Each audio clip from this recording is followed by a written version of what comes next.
Hello and welcome to another product spotlight. I'm John, and today we have a couple models from Atlas that we're going to go take a look at. So let's head over to the workbench.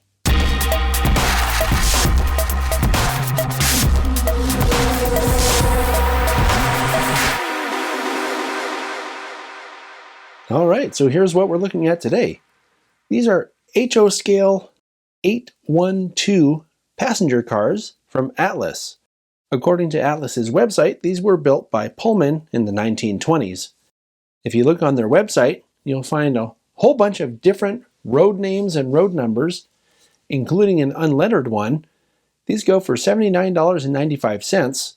Included in the package is an extra parts bag, as well as instructions on how to install the parts. According to Atlas's website, the recommended minimum radius for these cars is 24 inches. These come from Atlas's Master Series, so they're going to have lots of good detail on them. Your best bet would be to go to Atlas's website and find out if they have the ones you're looking for. Since these two samples are essentially the same except for the name, I have one called the Scent Guard and the other one is the De Young. We're going to just look at one of these in depth because they're going to be almost exactly identical. So let's look at the De Young. I took a close look at all the paint and markings on these models and found it to be superb. One of the things I really like about cars like this is all this detail that they add to it down underneath.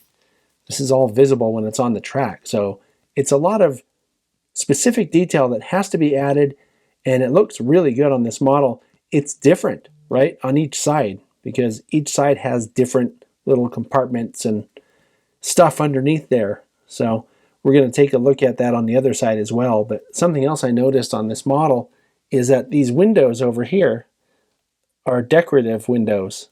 I think that's pretty cool. So we're going to look at the end here, and keep in mind that I did not install any of the extra parts that come with this model. So what we're looking at is just how it comes out of the box. One of the cool things about this model is that these are working scale diaphragms. There's actually a little bit of spring to them, and the vestibule is actually pretty deep, right? You can see how far I'm able to push the skewer in there. Cool stuff. And I'm showing you this angle so that you can see the delicate nature of the wire grabs that they add on. These are separately applied grabs here. And I think that these stairwell things also are separately applied. At least it looks like it from what I can tell.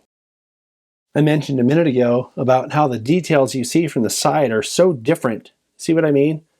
All these little boxes and cables and chains and little, I don't even know what most of that stuff is. I'm sure some of it's, steam lines. It's all different on this side. So that's pretty cool. Also, you'll notice on this side there's another decorative window, but it's here in the middle. And this is just a quick look at the other end, and I'll push on the diaphragm so you can see it actually does flex. The roof on a car like this is kind of boring, but I do want to point out that the contouring is different from side to side. You see there's a large raised part here that goes down at the end. Then up here, it gets raised only at this part and then goes down at the end.